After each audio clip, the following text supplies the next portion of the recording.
विश्व के सारे लोग करे जो साथ में मिलकर प्रार्थना, सबका मंगल होगा तब, सबका मंगल होगा तब, बढ़ेगी विश्व की चेतना।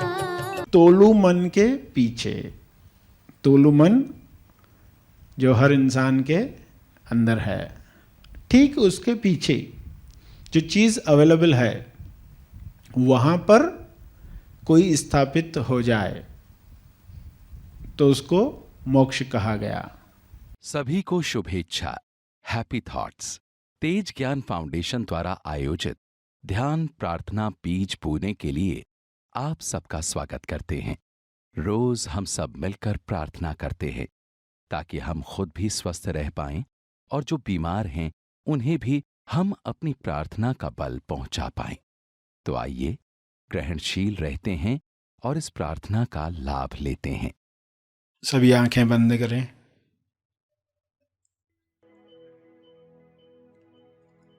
हे परम चेतना,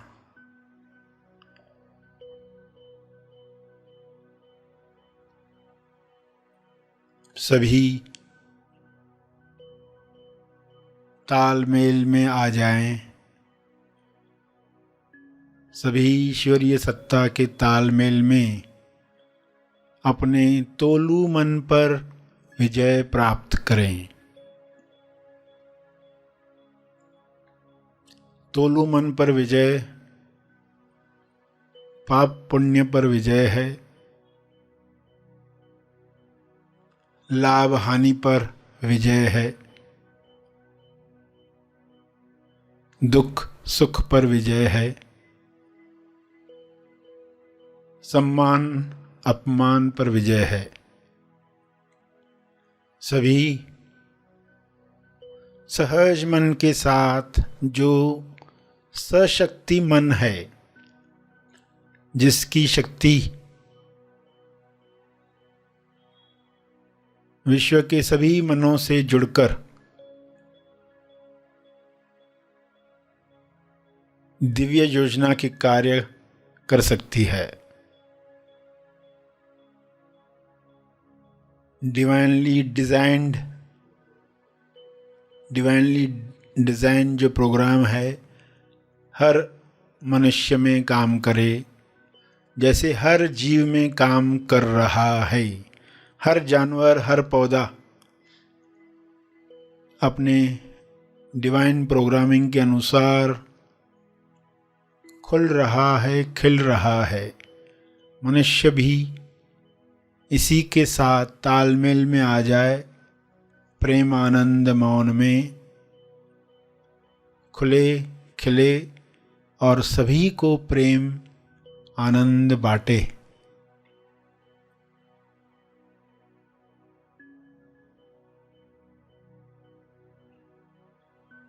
सभी अपनी शक्तियों को पहचाने।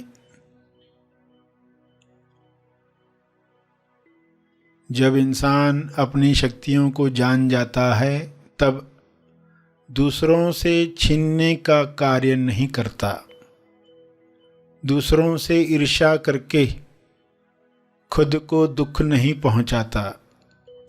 ईर्ष्या द्वेष घृणा से बीमारियों को आकर्षित नहीं करता।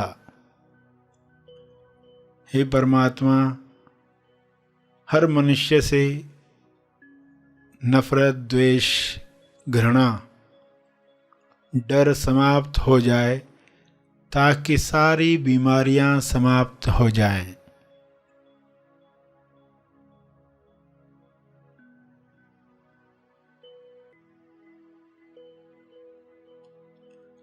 सभी सहज मन के साथ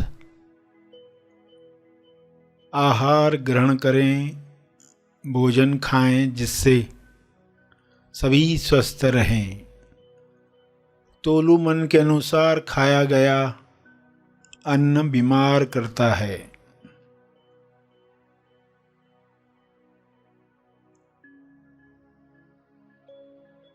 स्वाद में अस्वाद में अटका तोलू मन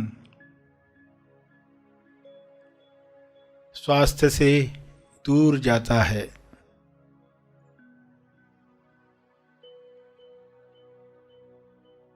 सभी की दिशा युक्त बुद्धि विवेक चेतना पूरी समझ के साथ काम करे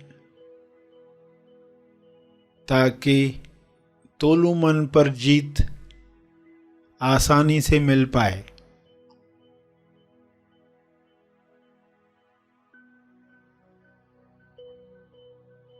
ऐसा संसार जहाँ तोलू मन का रोल समाप्त हुआ है,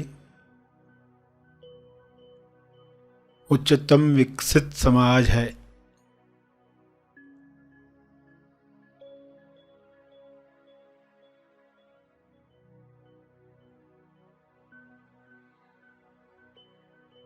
सभी सहज सशक्ति मन के साथ एक दूसरे को मदद करें, क्योंकि ऊर्जा भरपूर है,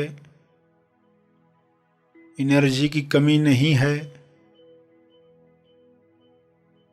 सभी को मदद करने के बाद भी आपकी ऊर्जा बरकरार है। आप सभी के लिए प्रार्थना करें।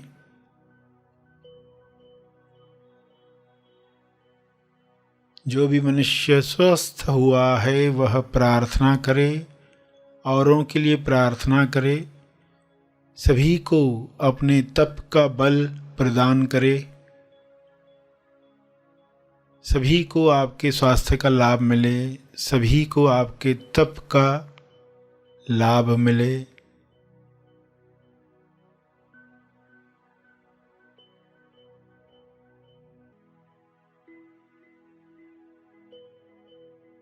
सभी के लिए की गई प्रार्थना आपका स्वास्थ्य बढ़ाती है, सहज मन की शक्ति बढ़ाती है, तोलू मन का रोल समाप्त करती है।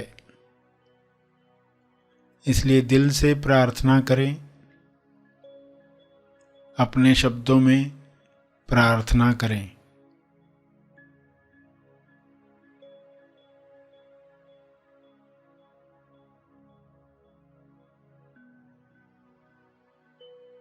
विश्व के सारे लोगों पर शुभ्र प्रकाश इस तरह फैल जाए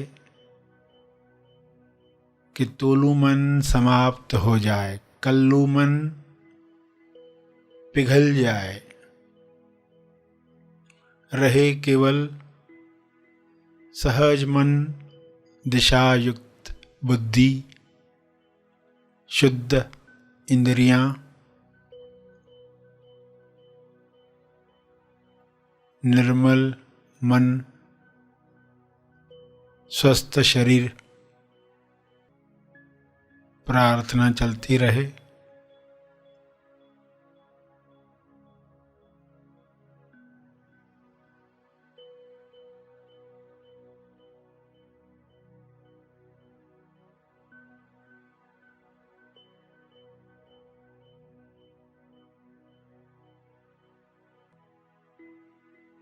अंत में अपने तप का बल अर्जित किया है आपने, ध्यान से, प्रार्थना से, समझ से,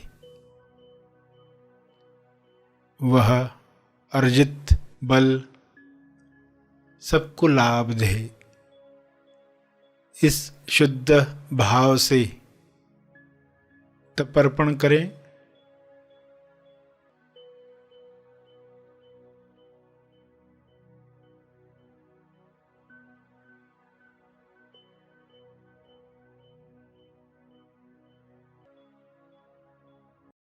सभी धीरे धीरे आंखें खोलें। आइए सब ग्रहणशील होते हैं एक चेतना संदेश सुनने के लिए। अब आइए संदेश के इस भाग में हम समझें कि मोक्ष कहाँ है और उसे कैसे प्राप्त करें। इस मोक्ष को प्राप्त करने के लिए कुछ सवालों के जवाब हमें मिलने चाहिए। पहला, कि मोक्ष कहाँ पर है। मोक्ष कहाँ पर है? ठीक उस चीज के पीछे, रावण के पीछे, रावण के पीछे, नाभि के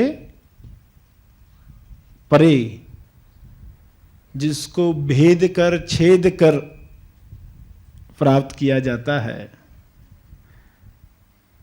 गर्भ अवस्था में बच्चा किस अवस्था में था, किस समाधि में था? रावण के नाभि में तीर लगा तो राम प्रकट हुआ। सिर काटे गए जब, तो मोक्ष नहीं मिला। गर्दन काटी गई तो मोक्ष नहीं मिला। तो सही जगह पर प्रहार हो, सही जगह से खिड़की खुले। समुंदर जिस तरफ है उस तरफ खिड़की खोलोगे तो समुद्र दिखाई देगा, दूसरी तरफ की खिड़की खोलोगे तो समुंदर नहीं माया दिखाई देगी। तो कहाँ बताया गया? ठीक तोलू मन के पीछे। तोलू मन जो हर इंसान के अंदर है, ठीक उसके पीछे जो चीज अवेलेबल है वहां पर कोई स्थापित हो जाए तो उसको मोक्ष कहा गया। सर से स्व में स्थित होने को मोक्ष कहा गया। सर से स्व पर स्थिति को मोक्ष कहा गया। और जो सर से स्व पर स्थिति कराती है उसे सरस्वती कहते हैं। जो सर से स्व पर स्थित कराती है, सरस्वती। सर और स्व में जो डिफरेंस है उसको जो पूरा करती है। तो क्या है मोक्ष? जब सरस्वती ब्रह्मा में विलीन होती है।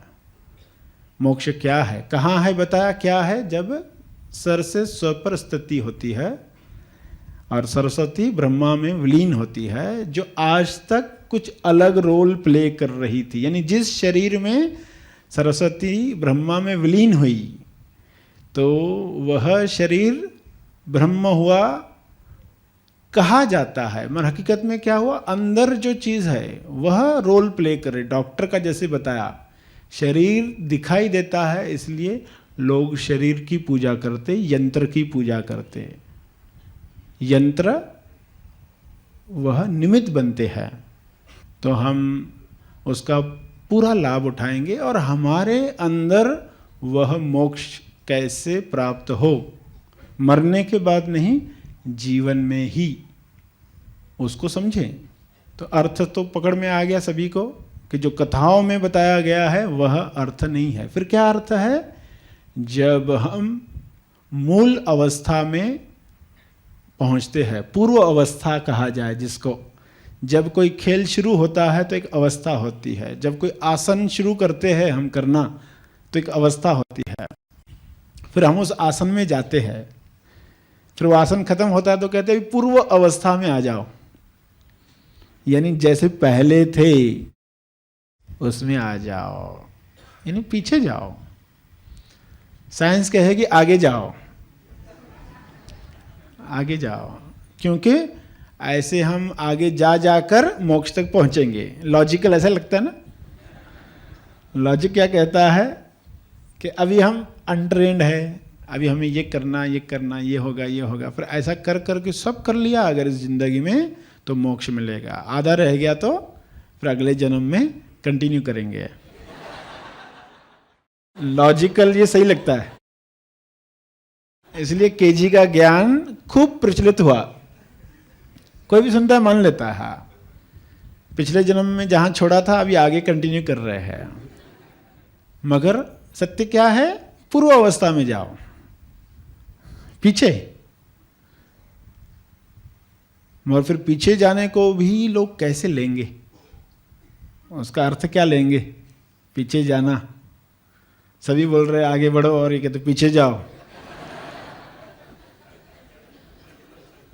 तो दोनों शब्द भ्रामिक बन जाते हैं।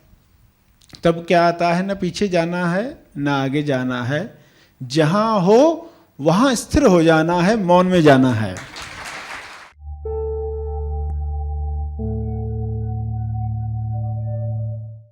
प्रार्थना और मार्गदर्शन का सभी ने लाभ लिया। आइए यहीं पर समाप्त करते हैं, कल फिर मिलेंगे। तब तक के लिए धन्यवाद। Happy thoughts.